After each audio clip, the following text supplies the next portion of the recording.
Kalau kita jauh dari Allah, maka iblis yang mendekat. Maka itu kembalilah kita kepada Allah supaya kita bisa selamat.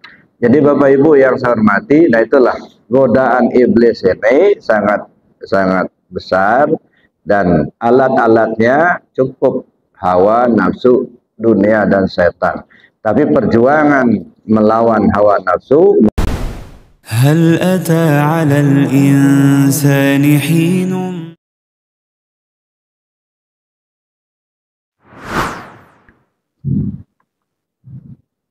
Qala ta'ala wa man jahada fa innama yujahidu li nafsihi. Allah berfirman, siapa orang yang berjuang melawan hawa nafsunya, fa innama yujahidu li nafsihi. Sebenarnya manfaat daripada mujahadahnya itu untuk dirinya sendiri. Bapak Ibu yang saya hormati, ketika kita turun ke muka bumi ini, Allah Subhanahu wa Ta'ala menguji kita. Karena memang tujuan diturunkan itu untuk diuji. Khalaqal mauta wal hayat liyabluwakum ayyukum ahsanu amala. Allah ciptakan yang mati dan yang hidup. Khalaqal mauta wal hayat. Yang mati jasad, yang hidup ruh. Jadi ketika Allah sudah menyatukan jasmani dan rohani, itu artinya kita sudah turun ke bumi. Untuk apa kita turun ke bumi? Liyabluwakum ayyukum ahsanu amala. Karena Allah akan menguji kamu, siapa di antara kamu yang terbaik amalnya. Nah, jadi kita turun ke bumi ini dalam rangka menempuh ujian. Apanya yang diuji? Yang diuji itu karena kita sudah menerima ketetapan amanah dari Allah. Ketika Allah menawarkan dulu kepada para makhluk bumi langit, para malaikat, inna aradna al-amanata 'ala as-samawati wal ardh. Saya ingin sampaikan, ingin serahkan sebuah amanah penting. Siapa di antara kalian yang sanggup menerima? Bumi pun menolak, langit pun menolak, malaikat pun menolak. Wa hamalahal insan. Maka manusia menyatakan kesanggupannya untuk menerima amanah penting itu. Nah, diserahkanlah amanah penting itu kepada makhluk yang bernama manusia. Nah, setelah manusia menerima amanah penting itu, nah disinilah Allah akan menguji kita. Apa benar manusia ini mampu ya menerima amanah, menjaganya? Adapun kewajiban kita terhadap amanah itu ada 4. Pertama, kita wajib mengenalnya, kemudian kita wajib menjaganya, yang ketiga wajib memujinya, dan yang keempat wajib mengembalikannya. Nah, jadi 4 ini tugas kita dalam mengemban amanah. Apa amanah itu? Diri rahasia. Nah, itu yang disebut amanah diri rahasia. Nah, untuk menguji amanah, untuk menguji kesetiaan sumpah dan janji manusia ini, maka Allah menugaskan iblis. Jadi iblis itu sebagai alat, sebagai penguji, personal penguji. Walaupun dalam skenario awalnya, ya, Allah perintahkan kepada para malaikat dan iblis untuk sujud kepada Adam. Fasajadu illa iblis, maka para malaikat bersujud kecuali iblis. Aba wastakbara wa kana minal kafirin. Dia enggan, dia menolak, ya, dan dia termasuk durhaka atau ingkar kepada Allah. Nah, atas keingkarannya itulah maka Allah menghukum dia menjadi penghuni neraka buat selamanya. Kita sudah turun tidak mungkin bisa ditolak lagi. Maka satu yang iblis usulkan, ya, qala fa bima awaitani la aqudanna lahum siratakal mustaqim thumma la atiyannahum min bayni aydihim wa min khalfihim wa an aymanihim wa an shama'ilihim fala tajidu aktsarahum syakirin. Ya Allah, karena engkau telah mengutuk saya, kata iblis, maka saya akan duduk di tengah jalanmu yang lurus itu. Saya akan goda Adam itu sampai ke anak cucunya hingga hari kiamat. Saya akan goda mereka dari depan, dari belakang, dari kanan, dari kiri. Pada akhirnya hanya sedikit yang selamat. Ya. Jadi iblis sudah berjanji betul untuk menggoda manusia. Karena dia sudah mendapat hukuman dari Allah, maka dia berjanji, ya, akan menggoda manusia. Jadi iblis itu sebagai alat, sebagai personal penggoda. Nah, itu sebenarnya, ya memang Allah sudah punya ketetapan seperti itu. Walaupun awal mulanya skenarionya iblisnya nolak dulu. Disuruh sujud kepada Adam, dia nolak. Kalau dia nggak nolak kan nggak dihukum. Nah setelah dia menolak, lalu kemudian turun hukuman. Setelah turun hukuman, maka timbul permintaan. Kan? Iblis minta izin sama Allah untuk menggoda Adam. Lalu diizinkan oleh Allah iblis untuk menggoda. Jadi iblis ini Bapak Ibu ya, di satu sisi lawan, di sisi lain kawan. Ya, kawan bermain. So ibarat orang main bola, ya, kesebelasan Lampung main dengan kesebelasan Jakarta. Satu kali Lampung memasukkan bola ke gawang Jakarta, sedangkan Jakarta tidak memasukkan bola ke gawang Lampung. Maka yang menang Lampung. Kenapa menang? Cuma hanya sekali masukkan bola ke gawang, tapi menang. Ya karena ada lawan. Coba kalau nggak ada lawan, pagi-pagi ya, lari-lari ke lapangan bola kaki, masukkan bola ke gawang 100 kali, nggak ada lawan, nggak menang, nggak. Karena nggak ada lawan. Cuman sekali masukkan bola ke gawang lawan, dinyatakan menang karena ada lawan. Begitulah kita ini. Ya. Jadi iblis itu lawan bermain. Ya. Jadi cuman masalahnya kita ini kalah terus. Ya. Iya. Dan iblis juga licik juga. Dia ngajak bermain, tapi dia nggak kelihatan. Dia ngeliat kita nggak ngeliat dia. Nah, jadi itu. Jadi iblis itu sebenarnya sudah menjadi ketetapan Allah untuk menggoda manusia. Nah, kalau kita lihat dari kronologisnya, ya, sebenarnya kenapa iblis itu kok dihukum sedemikian rupa, ya, sampai menjadi penghuni neraka buat selamanya. Padahal dia tadi itu presidennya malaikat, ya, 4.000 tahun. Iblis itu, Azazil itu menjadi presidennya malaikat. Tapi kemudian tergelincir, dihukum. Nah, kalau saya melihat bukan karena tidak sujud kepada Adam sebenarnya. Ya. Tidak sujud kepada Adam itu sasana antara saja. Kenapa dia dihukum? Karena tidak mengikuti perintah Allah. Nah, itu persoalan utamanya. Kalau sujud kepada Adam kan sasaran antara. Sama dengan ketika Sayyidina Umar radhiyallahu anhu ya mencium Hajar Aswad. Apa kata Sayyidina Umar? Wahai batu hitam, kalau bukan karena ini sunnah Rasulullah SAW, sungguh seumur hidup saya tak akan pernah mencium kamu. Nah, jadi mencium Hajar Aswad itu bukan karena batunya hitam, tetapi karena sunnah Rasul. Kalau karena batunya hitam, dia dicium, khawatirnya semua batu hitam dicium semua.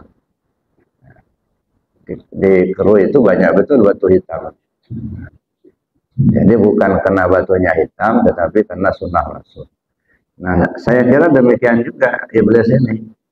Dia dihukum bukan karena tidak mau sujud kepada Adam, tetapi karena tidak mau mengikuti perintah Allah.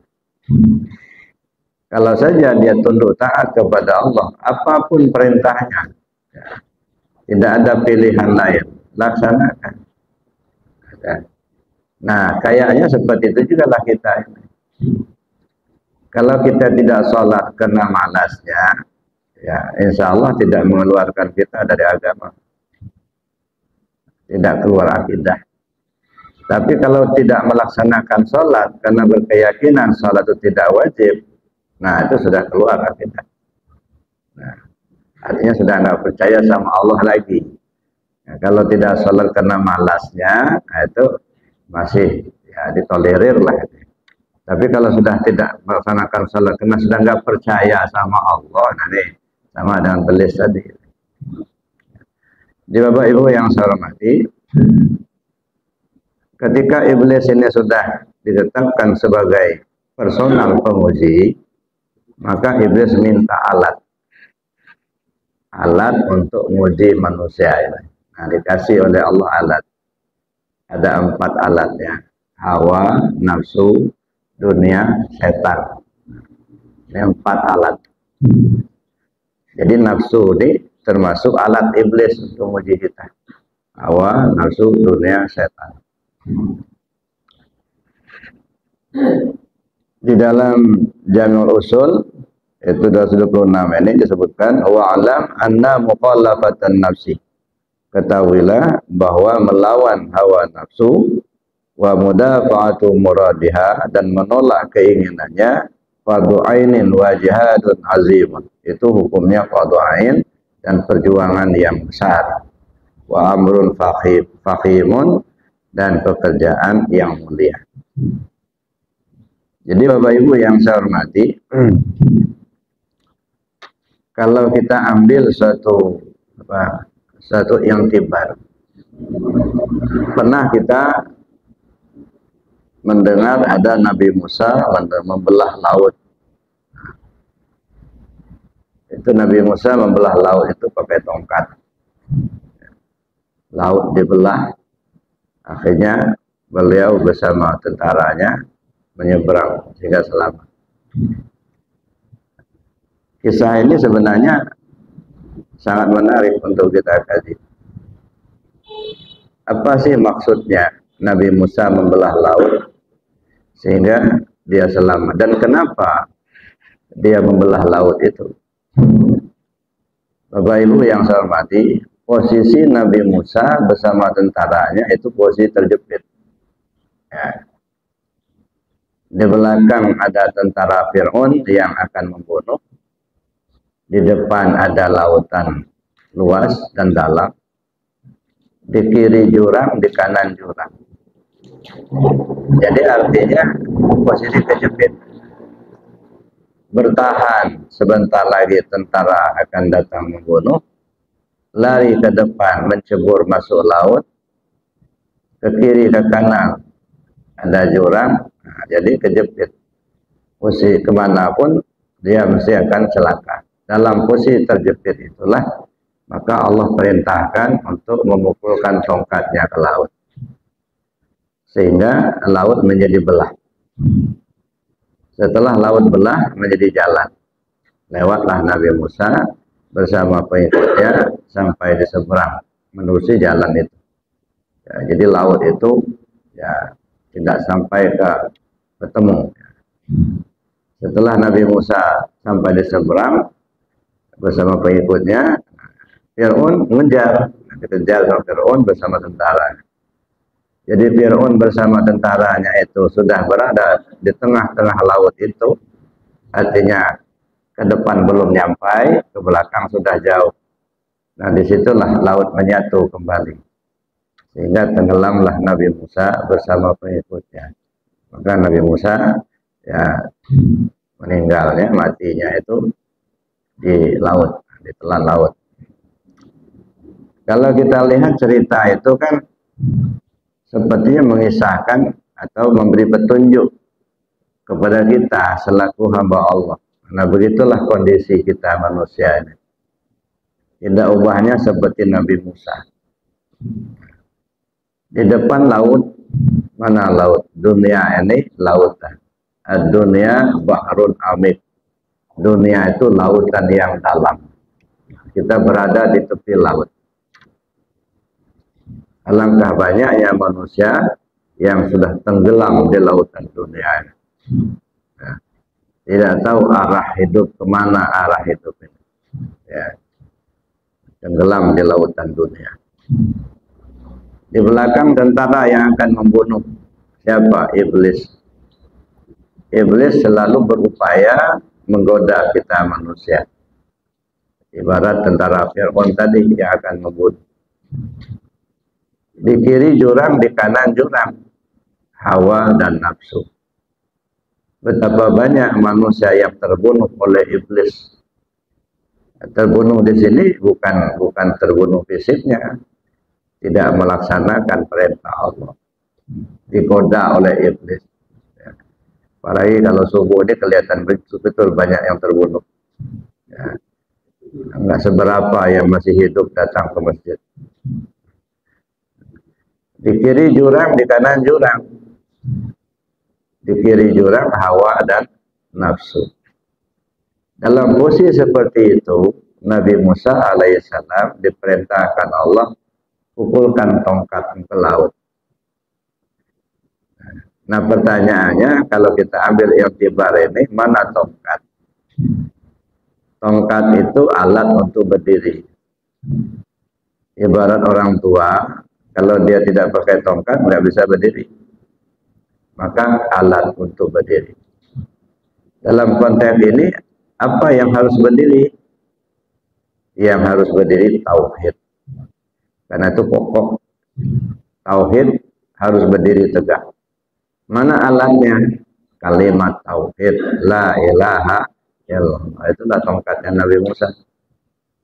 Ya. Lalu pukulkan tongkat ke laut. Sehingga laut menjadi belah. Artinya apa? Amalkan, pahami. Belahlah lautan dunia ini dengan kalimat tauhid. Artinya silahkan bekerja di atas dunia ini di lini manapun kita berada.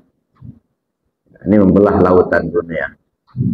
Mau jadi pejabat silakan, menjadi petani silakan, menjadi pedagang silakan. Asal ada tauhidnya. Pejabat yang ingat hati ke Allah, insya Allah selamat, tidak akan jadi koruptor. Pedagang yang ingat hati ke Allah, insya Allah dia jujur. Petani yang ingat hati kepada Allah, maka dia akan tunduk taat dengan aturan Allah. Zakat dia keluarkan, batas tanah tidak bergeser. So, kalau tidak begitu, kalau hati ini tidak ingat kepada Allah, yang selalu dilihat itu adalah kepentingan. Ya. Jadi Allahnya dikesampingkan. Ada satu kisah Bapak Ibu. Ya. Ada seorang petani. Petani ini sudah terbiasa dia. Setiap panen itu biasanya hasil panen itu bagi 3. Sepertiganya untuk dimakan, sepertiganya untuk zakat, sepertiganya untuk bibit. Nah, jadi bagi 3 panen itu. Jadi zakat, bibit untuk dimakan oleh keluarga. Biasanya melimpah. Pada satu waktu panen, rupanya hasilnya merosot sangat merosot dibanding dengan sebelumnya sangat sedikit. Tetapi terpaksa harus bagi 3. Ya. Satu bagian untuk zakat, satu bagian untuk bibit, satu bagian untuk makan. Lalu dia berpikir, kalau bibit ini nggak bisa ditunda, ya, nggak bisa ditunda karena dia akan ditanam lagi. Kalau nanti dijadikan sebagai makanan, itu nanti nggak bisa nanam, maka bibit mesti wajib. Tapi zakat ini, ya, kalau dikeluarkan zakat tahun ini, sepertinya makanan ini persiapan makan, ya dalam setahun ini nggak cukup kan. Ya. Tapi kalau zakat ini bisa digabungkan untuk apa namanya makanan mereka sekeluarga, kayaknya cukup. Tapi boleh tidak zakat panen tahun ini ditunda dulu, nanti tahun depan baru dikeluarkan double. Nah, zakat tahun depan sama membayar zakat tahun ini, boleh apa tidak? Nah, dia sedang bingung ini, tanya ke sana sini. Ya, ketemulah dengan seorang syekh. Dia bertanya, wahai syekh, saya ini seorang petani. Tahun ini hasil panen saya itu sangat merosot. Biasa saya bagi 3 bagian. 1 bagian untuk bibit, 1 bagian untuk zakat, 1 bagian untuk makanan. Saya ingin tanya sama syekh, kira-kira boleh tidak kalau zakat tahun ini saya pendim dulu untuk saya penambah makanan kami sekeluarga. Zakat tahun ini akan saya bayar tahun depan. Kalau sudah panen tahun depan saya dobelkan bayar zakatnya. Zakat yang akan datang itu sama zakat yang sekarang. Boleh apa tidak? Lalu kemudian seorang syekh itu tidak menjawab. Dia hanya bercerita. Itu tidak jauh dari tempat ini. Katanya ada seorang ibu mengasuh anak yatim. Ada beberapa orang anak yatim diasuhnya di rumahnya. Sambil diajarin agama. Kamu pulang saja, bawalah beras seikhlas kamu. Apa 5 kilo, apa 10 kilo, terserah. Bawa beras itu, serahkan sama ibu yang mengasuh anak yatim itu. Ya, untuk tambahan makanan mereka. Nanti kamu akan dapat jawaban darinya. Itu kata kiai tadi. Pulanglah si petani ini. Sampai di rumah dia siapkan beras 10 kilo. Nah, dibawanya, dipanggulnya jalan kaki menuju rumah ibu yang mengasuh anak yatim itu. Sampai di situ tengah malam, udah jam 12. Ya, diketok pintu. Ya, tidak dibuka pintu tapi ditanya, siapa di luar? Saya seorang petani. Ada perlu apa? Kata si ibu. Saya ingin memberi bantuan untuk ibu. Bantuan berupa apa? Beras untuk makanan anak-anak besok. Maaf Pak, anak-anak saya sudah tidur semua. Mereka sudah makan. Mereka tidak penting beras. Ya untuk besok, kata si petani ini. Astagfirullah, kata si ibu. Apa Bapak tahu anak saya masih hidup besok? Ya. Kalau untuk makanan mereka besok, apa Bapak tahu mereka semua masih hidup besok? Nah, mulai terperangahlah dia. Nah, saya titipkan saja sama ibu. Saya nggak berani Pak, katanya. Bawa aja pulang lagi. Nggak usah mikirin anak saya. Anak saya sudah makan semua. Mereka sudah tidur. Untuk makanan besok biarlah Allah yang memikirkannya, Allah yang menentukannya. Enggak usah Bapak saya nggak tahu kan Bapak masih hidup atau udah mati mereka. Nah, bawa pulang aja beras itu. Nah, akhirnya dibawalah beras itu pulang kembali. Sampai di rumah mikir, si ibu itu ya tidak mau menerima hadiah saya dengan alasan anaknya sudah makan. Saya katakan untuk makanan mereka besok pagi, malah dia menjawab, apa Bapak tahu kalau anak saya masih hidup besok? Oh kalau begitu, kata dia dalam hatinya, zakat tahun ini harus saya keluarkan juga, sebab saya sendiri nggak tahu apa tahun depan saya masih hidup atau mati. Nah, kan? Akhirnya dikeluarkanlah zakat. Nah, itulah jawabannya. Ya. Dikeluarkan zakatnya tahun itu, ya. Kemudian bibit pun disiapkan, kemudian satu bahagian untuk konsumsi.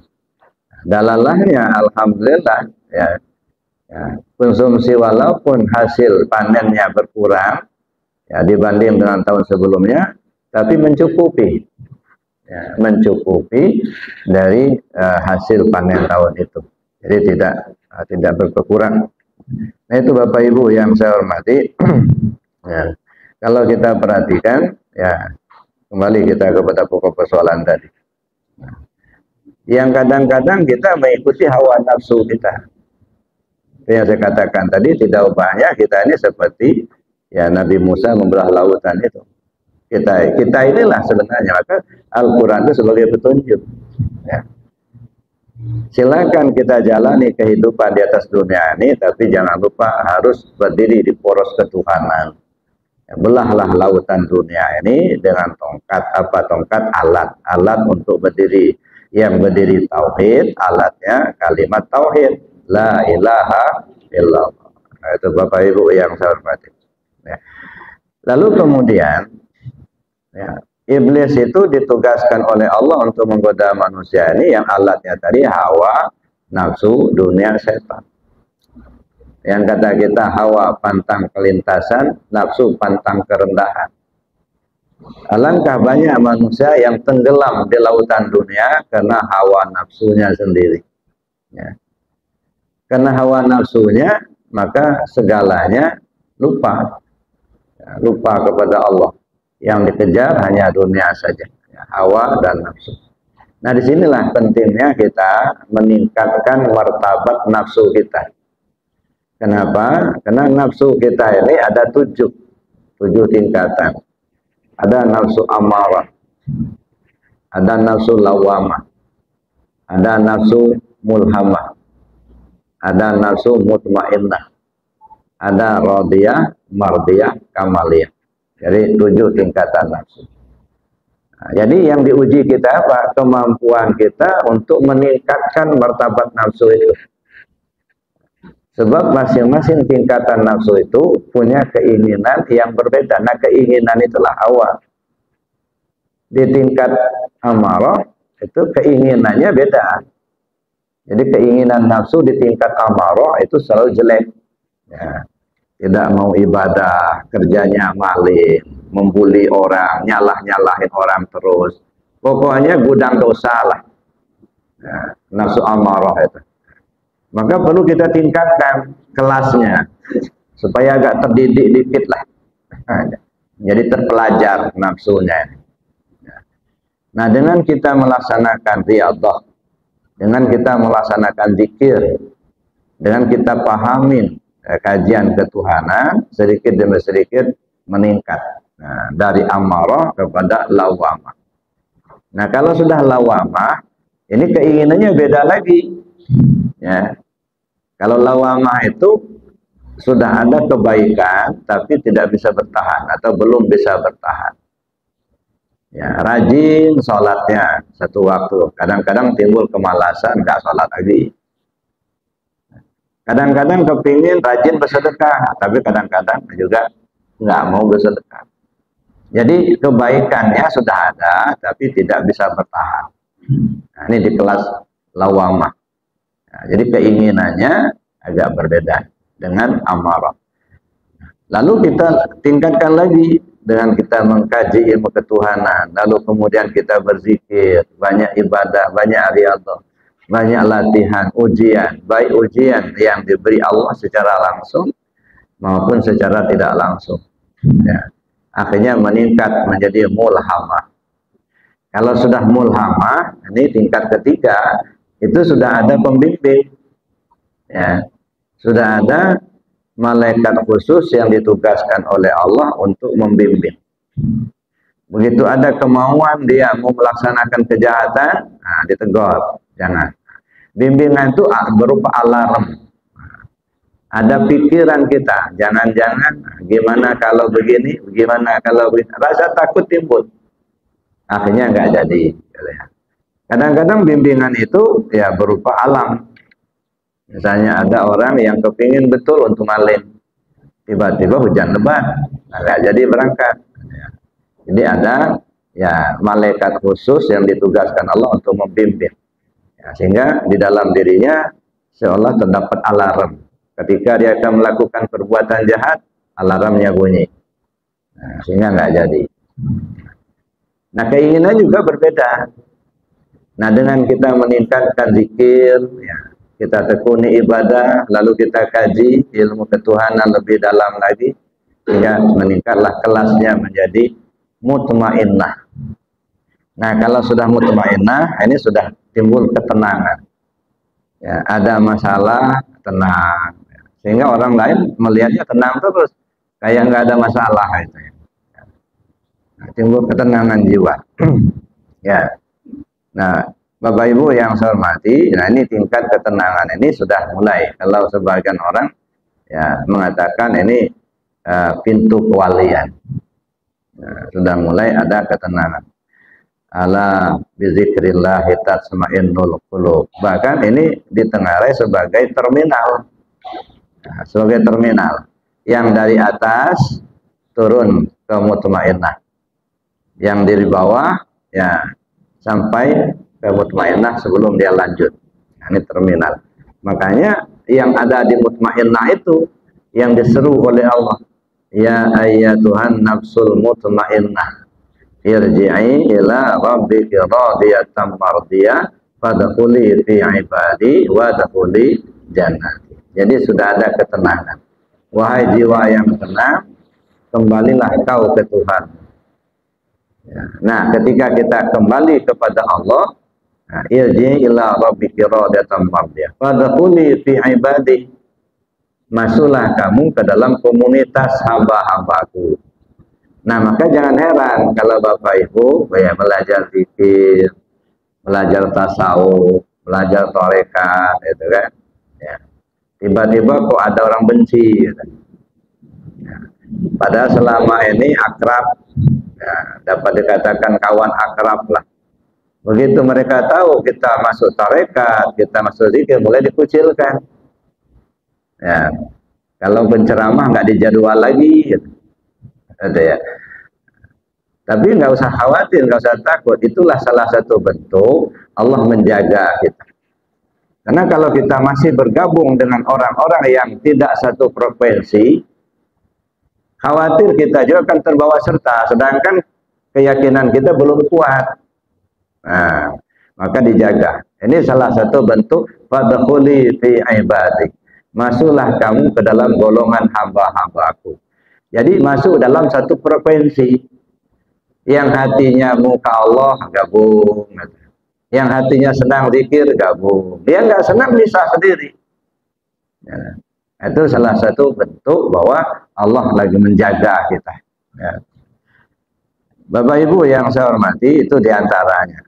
Ya. Nanti setelah kita masuk ke mutmainnah, dengan kita riyadhah, kena zikir, yakin kita dengan Allah Subhanahu Wa Taala, imannya berkuat, akhirnya naik kepada radiyah. Nah, kalau sudah radiyah, itu artinya ya, tindakan kita mendapatkan ridha Allah. Nah, artinya perbuatan-perbuatan yang bersangkutan itu selalu mengarah pada kebaikan, ya, mendapat ridha Allah. Nah, dengan kita tingkatkan lagi ibadah kita, riyadhah kita, pemahaman kita tentang ketuhanan, sampai naiklah ke tingkat mardiyah. Kalau sudah mardiyah, itu sumber keridhaan. Nah, dia apa yang diperbuatnya diridhai Allah, dan dia mampu untuk mengajak orang supaya berbuat baik sesuai dengan keridhaan Allah juga. Nah, sudah artinya dia berbuat baik, dia mampu untuk mengajak orang untuk berbuat baik, menjadi sumber keridhaan, sudah menjadi contoh tauladan yang ditiru, digugu oleh orang lain. Naik lagi ke yang terakhir, ya, ketika kita sudah sudah meningkatkan amaliyah, riyadhah kita, zikir kita, naiklah kepada kamaliyah, nah kesempurnaan.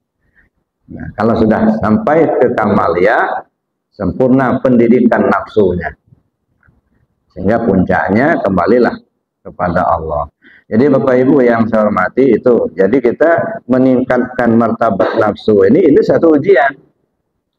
Mampu nggak kita meningkatkan martabat nafsu diri kita sendiri?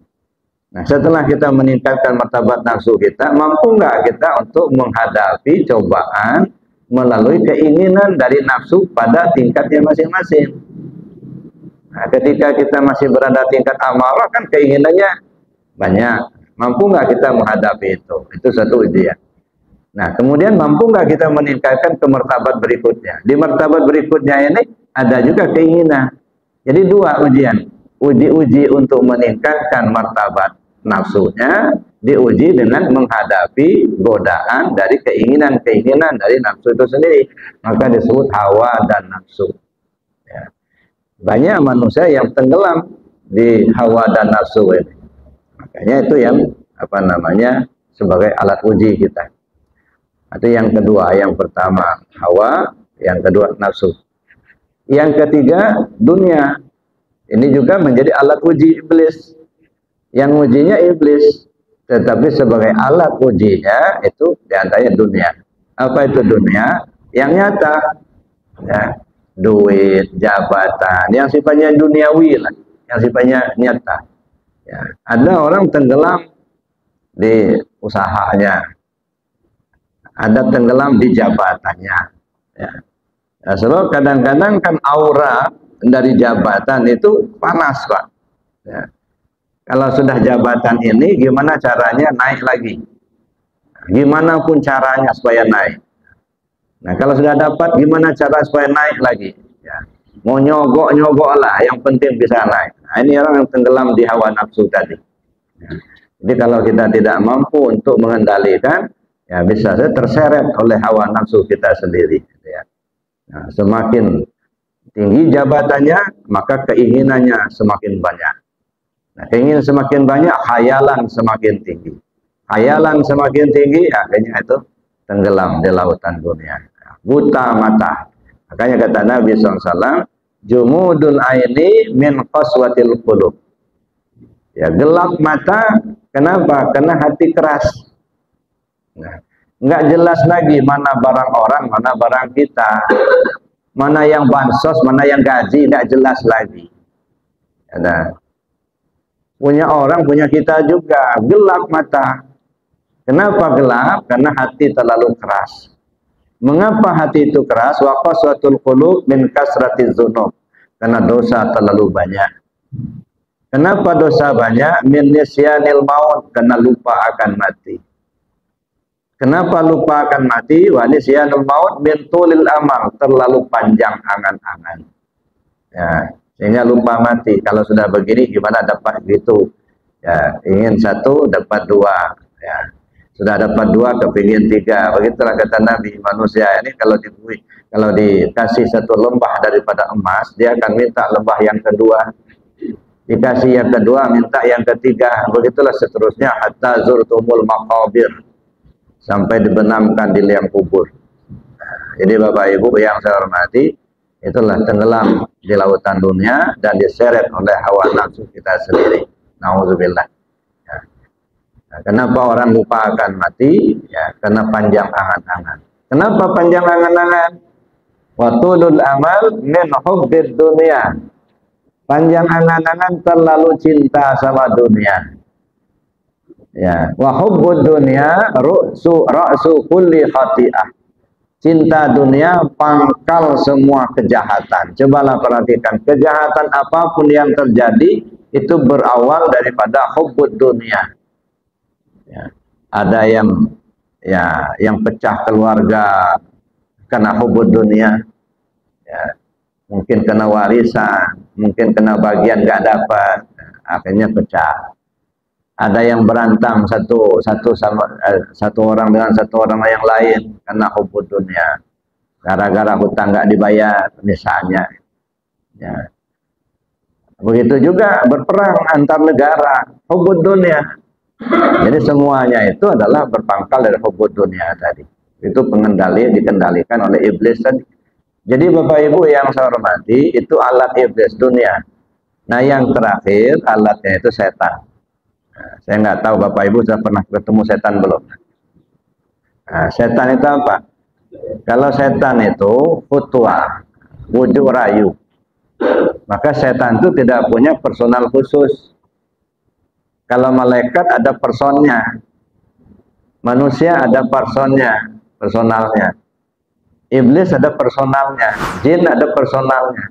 Tapi kalau setan nggak ada personalnya, nggak ada personal khusus. Ya, wala tatabi'u khutuwatis syaitan. Bujuk rayu. Ya. Nah, yang bujuk rayu itu bisa berupa duit, bisa berupa jabatan, bisa berupa manusia, gitu ya. Ya. Itu makanya setan itu bisa bentuk manusia. Ya. Apa saja yang membawa kita durhaka kepada Allah itu setan. Ya. Walaupun dia misalnya ya manusia. Misalnya begini, ada suami istri ya ngobrol dari pagi sampai sore, ada sampai zuhur pun tinggal, sholat pun tinggal, asar pun enggak. Nah, saking asiknya ngobrol, itu namanya iblis tapolan. Nah, jadi suami setannya istri, istri setannya suami, sama-sama setan. Ya. Jadi setan itu artinya bujuk rayu. Jadi Bapak Ibu yang saya hormati, iblis ini sangat licik. Nah, di samping dia menggunakan alat-alat itu untuk menggoda manusia ini, dia tidak pernah putus asa. Ya. Bapak mau ikut pengajian subuh ya? Oh iya, jangan Pak, kan ngantuk. Enggak, saya mesti akan ikut juga. Ada digoda terus nggak bisa digoda, ya udah ikut Pak, jangan sampai nggak ikut. Apa dilepas? Enggak, diiringkan. Dikirim sama iblis. Ya Pak, karena dia sudah frustasi, sudah nggak bisa lagi mengajak untuk ditinggalkan. Ini saya kuat betul mau ngaji ini. Ya, pokoknya harus berangkat. Udah berangkat aja. Tapi diiringkan, tidak dilepas. Itu sudah selesai, Bapak duduk aja di sini, kata iblis. Bapak kan sudah agak lanjut usia, tempat nyandar. Itu artinya enggak dilepas. Begitu kita sudah duduk nyandar, apa dilepas? Enggak, dia embus-embus matanya sampai terpejam, rundukkan kepala, hadir tapi enggak paham. Kenapa? Karena dibuat tidur sama si iblis. Nah, jadi Bapak Ibu, jadi iblis itu enggak pernah putus asa. Nah, ada satu kisah bagaimana iblis ini menggoda manusia. Ada seorang abid. Nah, abid ini ya namanya abid, rajin ibadah. Ya, tekun ibadahnya.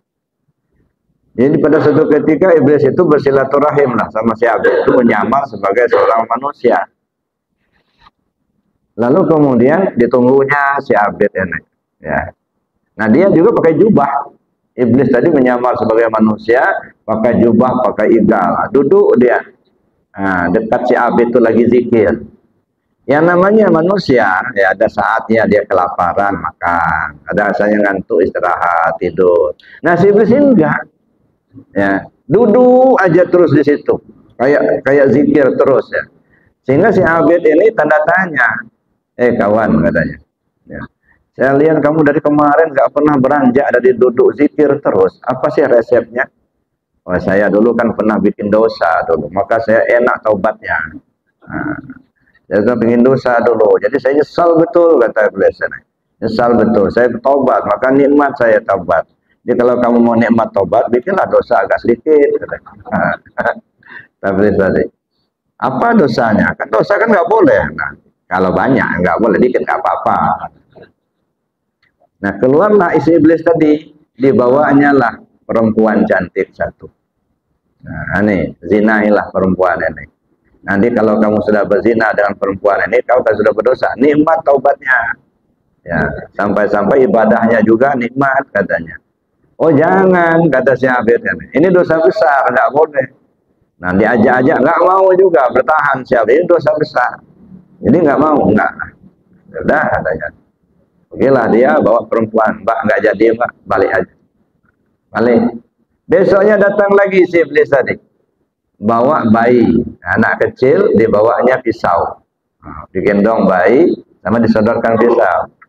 Pak Abid, Nah, ini bunuh aja anak kecil ini. Biar enak taubatnya. Oh jangan. Ini kan dosa besar ini. Membunuh orang nggak boleh, kata si Abid. Jadi nggak mau. Nggak jadi, balik lagi. Nah, sudah itu datanglah si iblis tadi. Begitu datang dia seperti orang, ya apa namanya, frustasi. Menung aja. Kenapa kau menung terus, kata si Abid. Saya bingung katanya. Apa yang bisa kamu buat supaya kamu nikmat ibadahnya? Ini yang saya pikirin. Saya kan setia kawan. Gini aja kata si iblis tadi. Kita istirahat dulu. Kita cari minuman dulu, ngopi dulu kita. Nah, mulai keluar, ngopi, cari warung. Nah, iblis lah yang nuntunnya itu. Ketemulah warung. Sudah warung, pesanlah minuman keras. Nggak boleh, kata si Habib. Minuman keras dosa. Kalau banyak, kalau dikit nggak apa-apa. Nah, coba seteguk aja, nggak usah banyak-banyak. Yang penting kamu sudah ada dosa, sehingga kamu bisa nikmat taubatnya. Kayak masuk akal pula sama si Abid ini. Diminumnya lah satu teguk minuman keras. Dasar nggak pernah minum, puyeng, muter. Nah, begitu dia sudah mabuk, iblis masuk. Ya, ternyata yang punya kedai itu mbak yang dibawa tadi, yang dibawa kemarin, ada perempuan cantik, punya anak kecil. Anak itulah yang dibawa mau dibunuh. Ya, nah, begitu dia sudah mabuk, iblis masuk. Pak, itu anak itu akan jadi saksi itu nanti. Ya, ya. Nah, akhirnya dizina dulu ibunya. Ya. Jadi ibu itu, yang perempuan itu digoda iblis, dizinainya si perempuan itu. Sudah dizina, anak kecil kan di sampingnya, digoda lagi sama iblis. Pak, kamu sudah menzinai ibunya. Anaknya tahu, nanti kalau dia besar nuntut dia nanti. Nah, daripada kamu dibunuhnya nanti, lebih baik kamu bunuh dulu dia. Dibunuhnya anak kecil itu. Sudah menzinai ibunya, kemudian dia bunuh anak kecil itu, ditinggal sama iblis, lapor kepada polisi. Datang polisi menciduk si Abid tadi. Akhirnya dihukumlah dia. Begitu dia dihukum, ya, sampai akhirnya di hukuman itu mau meninggal. Ya.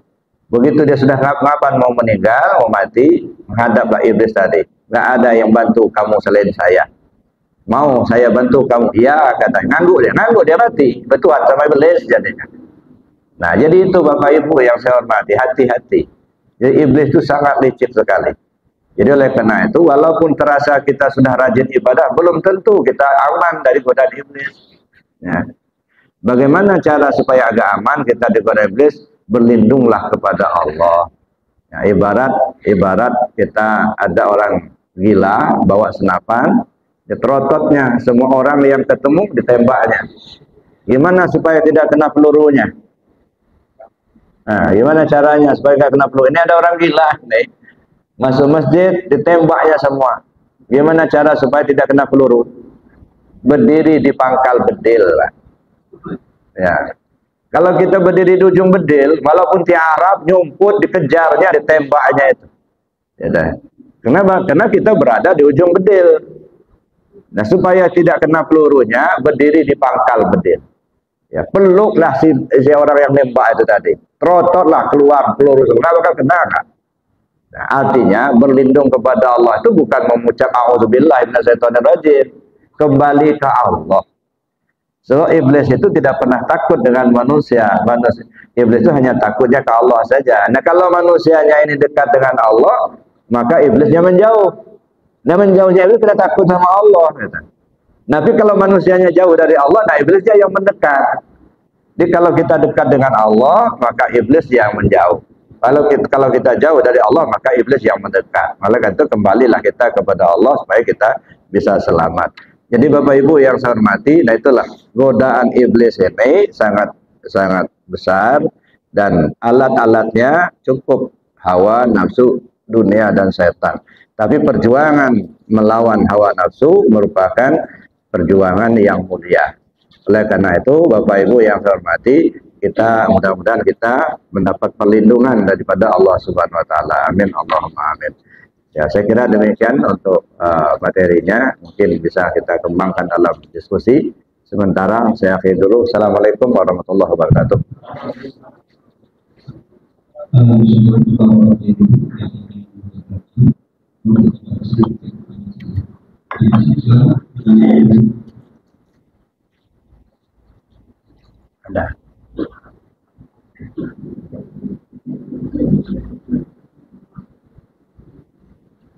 Assalamualaikum warahmatullahi wabarakatuh. Waalaikumsalam. Saya mau menanyakan bagaimana cara kita untuk menghindari dari melakukan iblis itu di setiap saat.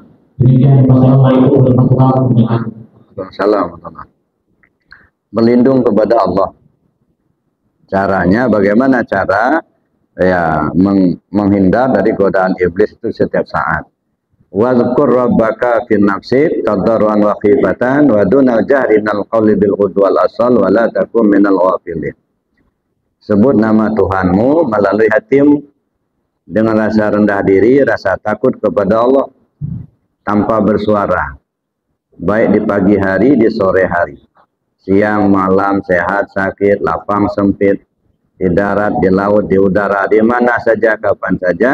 Wala takum minal ghafilin. Jangan sampai lengah.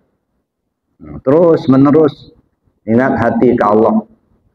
Ya, itu salah satu cara untuk menghindar dari godaan iblis tadi. Ya. Nah, isilah hati itu dengan zikir, ingat kepada Allah. Walaupun kita masih belajar, insya Allah yang melindungi kita. Itu caranya. Ingat hati ke Allah. Nah, supaya kita bisa fokus, ingat hati. Kalau latih dulu, latih hati kita berzikir, latih lisan kita berzikir, kemudian pahami kajian, sehingga betul-betul kita tenggelam dalam lautan ma'rifat. Ya, selalu bersama Allah dimanapun kita berada. Nah, kalau hati kita selalu bersama Allah, insya Allah kita akan terjaga, terlindungi. Nah, itu salah satu cara, Pak. Isilah hati itu dengan zikir. Nah, zikir itu kan ingat hati ke Allah. Ya. Terus menerus. Jadi bukan hanya waktu selesai sholat aja, bukan di tikar sejadah aja, di mana saja, kapan saja. Nah, makanya perlu kita memahami zikir itu sendiri. Zikir ini kan ada zikir syariat, ada zikir tarekat, ada zikir hakikat, ada zikir ma'rifat. Ya. Nah, medianya juga beda-beda. Kalau zikir syariat, ucapan dan perbuatan. Misalnya kita mengucap kalimat la ilaha illallah, atau kita baca Al-Quran, itu kan ucapan. Atau kita berbuat, kita sholat, berdiri, ruku, intidak, sujud. Atau kita melaksanakan sedekah misalnya, kita haji misalnya, itu semua zikir. Ya. Jadi semua perkataan dan perbuatan yang diniatkan karena Allah itu zikir. Itu namanya zikir syariat. Nah, di tingkat ini yang paling afdal itu kalimah la ilaha illallah. Naik ke zikir tarekat, ingat hati ke Allah terus menerus di mana saja, kapan saja. Naik ke zikir hakikat, nah dirasa melalui zikir anfusia, turun naiknya nafas. Nah, ketika nafas turun, masuk, ketika keluar Allah, terus menerus. Nah, itu namanya zikir anfusia. Alatnya rasa. Ya, kalau tarekat ingat, kalau di hakikat rasa. Nah, ini tidak bisa spontan, Pak. Harus dilatih. Nah, supaya kita bisa berlatih, kita pelajari dulu caranya. Belajarlah kepada yang ahlinya, gitu ya. Nah, kemudian ada zikir ma'rifat. Nah, zikir ma'rifat ini dipandang terus menerus. Ya, di mana saja kita berada, terlihat adanya Allah, gitu ya, dipandang. Dan 4 macam zikir ini terakumulasi ketika sholat. Nah, ketika kita sholat ini terbawa semua ini. Zikir syariatnya, tarekat, hakikat, ma'rifatnya. Nah, setelah kita terbiasa di dalam sholat, maka kita bawa keluar. Nah, jadi bagaimana situasi hati kita, ya, ketika kita dalam sholat, seperti itu juga kita ketika tidak dalam sholat. Ya, makanya apa yang kita lakukan dalam sholat itu, ya kita pakai di luar sholat. Yang saya katakan, ada sholat sebelum sholat, ada sholat di dalam sholat, ada sholat sesudah sholat. Nah, kalau dalam bahasa tasawuf ini disebut sholatul daim, ya, sholat yang berkekalan. Nah, itulah yang disebut mendirikan sholat. Kalau sudah berdiri sholat itu, ya itu sudah terus menerus. Jadi bukan mendirikan sholat itu mengerjakan sholat, itu mah pekerjaan sholat. Yang mendirikan sholat terus menerus. Di mana saja, kapan saja. Nah, kalau sudah mendirikan sholat, nah, barulah kita tanha anil fahsya'i wal munkar. Ya, barulah sholat yang mampu mencegah perbuatan keji dan mungkar. Kalau baru sebatas mengerjakan sholat, sangat rentan untuk mengerjakan perbuatan keji dan mungkar. Karena pekerjaan itu kan baru lahirnya, ya, hatinya belum, ruhnya belum. Ya. Sedangkan yang menggerakkan tubuh kan ruh kita. Ya. Maka kalau ruhnya sudah sholat, ya hatinya sudah ingat terus ke Allah. Gitu. Jasmaninya sholat, ingat Allah, ruhnya ingat Allah, sudah kelop lah itu. Sudah. Nah, maka jasmani akan terarah kepada yang baik karena ruhnya sudah terarah yang baik. Nah, tapi kalau hanya sekedar pekerjaan rajin sholat secara syariat, tapi kalau nggak paham di dalamnya, ya, artinya batinnya belum sholat, yang sholat baru tubuh, ruhnya belum terarah ke situ. Akibatnya ya rentan untuk melakukan perbuatan maksiat. Ya, kenapa? Karena ruhnya belum bisa mengarahkan ya sepenuhnya ke arah yang baik tadi. Ya. Jadi intinya apa? Bagaimana caranya menghindar dari perbuatan maksiat tadi? Ingat hati kepada Allah terus menerus. Ini yang sering saya sampaikan. Kalau ikan di laut tidak terkontaminasi dengan asinnya air laut karena dia hidup. Artinya kalau hati kita hidup dengan zikir kepada Allah, insya Allah kita selamat. Ya, kita tidak akan terpengaruh dengan godaan-godaan iblis tadi. Kenapa? Karena hati dekat dengan Allah. Saya kira demikian, Pak. Mungkin ada yang lain.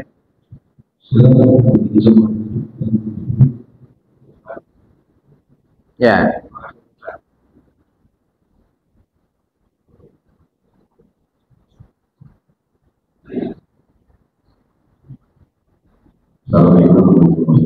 Waalaikumsalam. Ini terkait dengan istrofikat.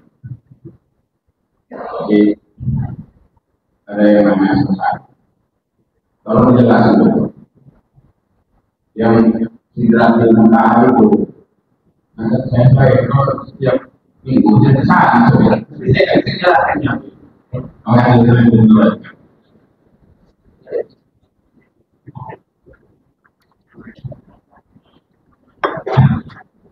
Kalau cerita Isra Mi'raj ini panjang.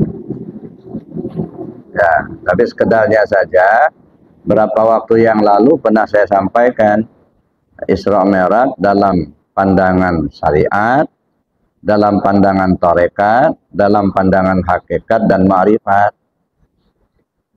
Jadi pertama kita pahami Isra Mi'raj itu adalah sebuah petunjuk. Ya, pedoman. Karena Al-Quran kan petunjuk. Jadi pedoman dalam rangka kita menghadap Allah. Kalau ingin menghadap Allah, inilah contohlah Isra Mi'raj. Nah, maka kalau kita hanya memahami ya di tingkat syariat saja, maaf Bapak Ibu bisa syirik. Ya, kenapa syirik? Kalau kita hanya pahami berangkat dari Masjidil Haram di Mekah, kemudian ke Aqsa di Palestina, kemudian kita naik ke langit 1, 2, 3 di sana langitnya, ya jauh di situ. Kalau begitu bertempat Allah itu. Kalau Allah itu bertempat sama dengan makhluk kalau begitu. Ya, alangkah jauhnya Allah itu. Sedangkan kata Allah sendiri, ya, nahnu aqrabu min hablil warid. Kami itu terlebih hampir dari nadimu. Wa fi anfusikum afala tubsirun. Dalam dirimu sendiri kenapa kau tak tahu? Wa huwa ma'akum aina ma kuntum. Allah bersama kamu dimanapun kau berada. Oh, jadi kalau begitu dalam perjalanan ruhaniyah, gitu ya. Ini hakikatnya. Ya. Jadi pengertian ada langit 1, 2, 3 sampai Sidratul Muntaha sampai ketemu Allah. Ya. Kejadiannya kita yakini, kita percaya benar terjadi. Ya, artinya dialami oleh junjungan kita Nabi besar Muhammad sallallahu alaihi wasallam. Ya. Ya bagaimanapun kita yakini karena memang sudah dicantumkan Allah dalam Al-Quran. Al-Quran itu bagian daripada rukun iman. Nggak percaya sama Islamnya, ya nggak percaya sama Al-Quran. Nggak percaya sama Al-Quran, ya rusak imannya. Nah, berarti kita yakin. Nggak usah kita perdebatkan. Apakah yang berangkat ruhnya saja, apa dengan jasadnya, apa dengan mimpi, tidak penting. Ya, kenapa nggak penting? Karena yang sudah dicantumkan dalam Al-Quran, bagaimanapun kita yakin kebenarannya. Kalau kita tidak percaya, berarti rusak iman kita. Keluar kita dari mukmin, nanti jadi kafir jadinya. Ya dah. Nah, tapi semua apa yang tercantum Al-Quran itu adalah petunjuk. Dan semuanya bisa ya diterima oleh akal yang sehat. Ya. Oleh karena itu, akan lebih pas kalau dilihat dari segi tarekat dan hakikat. Kalau dari segi tarekat misalnya, gitu ya, pakai Jibril ada guru mursyid yang membimbing kita. Gitu. Belah dada itu artinya apa? Kita talqin zikir. Gitu ya. Kemudian datang burak kendaraan, dikasihlah amalan zikir jahar la ilaha illallah, kan gitu kan pandangan tarekatnya. Nah di pandangan hakikat naik ke langit mana? Kita berangkatnya dari Masjidil Haram. Nah, di mana Masjidil Haramnya? Di Mekah. Dekat Ka'bah. Ka'bah itu apa? Baitullah. Jadi berangkatnya dari Baitullah. Ya, di Masjidil Haram. Mana Baitullah? Ini hati kita nih. Berarti kita berangkat dari niat yang ikhlas. Dari hati kita sendiri. Ya dah. Di Masjidil Haram. Masjidil Haram itu apa? Tempat sujud yang diharamkan ngaku-ngaku. Ngaku kita yang hebat, ngaku kita yang pintar, ngaku kita yang kuasa, ngaku kita berilmu, itu diharamkan. Dari situ kita berangkat. Artinya dari hati yang ikhlas, hati yang bersih. Menuju mana? Sidratil Muntaha, menuju ke Masjid Aqsa, tempat yang jauh, kepikiran kita sendiri. Bapak Ibu mau berangkat ngaji ke Masjid Al-Muttaqin, ya pikirin gimana cara berangkatnya, mau pakai motor, pakai mobil, pakai jalan kaki. Nah, itu kan dari hati kita bawa ke pikiran. Nah sudah itu kita pakai kendaraan. Kendaraan itu apa? Kendaraan itu burak. Burak itu kata Nabi mukanya kayak orang, badannya kayak binatang. Nah mana kena? Ini kendaraan nih. Tubuh kita kendaraan, bawa itu tubuh itu. Jangan hanya angan-angan, Pak. Jangan eling aja, bawa betul tubuh itu sujud sama Allah. Ya, jangan hanya ingat aja begitu. Itu pakai kendaraan. Ini kan ibarat kendaraan. Ya, mukanya kayak orang. Ya ini kita orang. Banyak manusia bentuknya, tapi isinya binatang, Pak. Iya. Nah itu bawa kendaraan itu. Ya, untuk menghadap Allah. Setelah sampai di Aqsa, artinya kita sudah melaksanakan itu, naiklah ke Sidratul Muntaha. Ya, mana langit 1, langit 2, langit 3 dan seterusnya. Bukankah Allah sudah berfirman dalam hadis qudsi? Banaitu fi jawfi Adam qasran wa samaituha satran. Saya bangun sebuah istana dalam tubuh Adam yang kuberi nama As-Sudur. Ini langit pertama. Dalam sudur ada qalab, ya, kedua. Dalam qalab ada fuad, ketiga. Dalam fuad ada saqaf, keempat. Dalam saqaf ada luban, kelima. Dalam luban ada sir, keenam. Dalam sir ada sirusir, ketujuh. Ini langit yang ketujuh. Lewat dari situ Sidratul Muntaha. Di atas sirusir ada nur. Ya, nur itu Sidratul Muntaha. Apa itu Sidratul Muntaha? Apa itu nur? Kesadaran yang tinggi. Ya, kesadaran kita terhadap Allah sampai hilang keakuan diri, bahkan kita merasa tak ada yang ada Allah. Itu ketemulah dengan Allah. Jadi ketemu Allah itu bukan ketemu kayak kita ketemu teman, enggak. Bertemu paham dengan keyakinan. Ya. Bertemu nur ma'rifat dengan nur iman. Ya.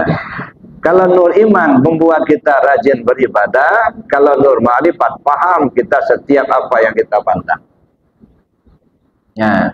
Sehingga yang terlihat oleh dia hanya yang ada itulah, yang ada yang ada terlihat sekarang ini wujud majazi, wujud bayangan. Seolah nggak ada. Yang terlihat hanya Allah gitu. Itu kesadaran yang tinggi. Itulah ketemu Allah di situ. Jadi jangan dibayangkan Allah itu duduk di langit yang ketujuh sana, di aras, duduk di kursi kejauhan, Pak. Bawa ke diri kita sendiri. Wa fi anfusikum afala tubsir. Maka kita lihat Isra Mi'raj dalam perspektif tasawuf. Nah, jadi artinya kita meningkat ketemu dengan sampai ketemu Allah, dan itu dibawa dalam sholat. Maka sholat itu ya praktek pelaksanaan Isra Mi'raj itu. Mulai dari ihram, mi'raj, munajat, badil. Makanya kata Nabi sallallahu alaihi wasallam, mi'rajul mu'minin. Sholat itu mi'rajnya si al-mu'min, naik. Yang namanya naik itu dari bawah ke atas. Kalau kita sudah naik, berarti kita sudah di atas. Kalau kita sudah di atas, tanda kita nggak di bawah lagi, Pak. Ya, namanya sudah di atas, betul sudah tinggal yang di bawah kan. Ya. Kalau masih di bawah juga belum naik namanya itu. Nah pertanyaannya, yang di atas itu siapa? Yang di bawah itu siapa? Yang di bawah itu mudas namanya, yang di atas itu qadim. Dari mudas naik ke qadim. Begitu sudah naik ke qadim, tinggal mudas. Kalau sudah tinggal mudas, tidak lagi merasa kita yang sholat. Kalau masih merasa kita yang sholat, belum naik itu, gitu ya. Tidak lagi merasa kita yang tahu, tidak lagi merasa kita yang berilmu, enggak. Yang tahu itu Allah, yang kuasa itu Allah, gitu. Nah, itu Sidratul Muntaha, kesadaran yang tinggi, gitu ya. Ya itu Pak, ya. Jadi Sidratul Muntaha. Ada tempat yang namanya Sidratul Muntaha. Nanti ke Arafah itu mestinya Sidratul Muntaha. Ya, saya kira gitu Pak ya. Baik, karena kita dibatasi waktu, ya kita cukup sampai di sini. Mari kita tutup dengan doa dan kafarat majelis. Bismillahirrahmanirrahim. Allahumma inni astaudi'uka ma 'allamtani wardudu ilayya inda hajati wa la tansani ya rabbal alamin. Subhanakallahumma wa bihamdika asyhadu an la ilaha illa anta astaghfiruka wa atubu ilaik. Assalamualaikum warahmatullahi wabarakatuh. هل أتى على الإنسان حين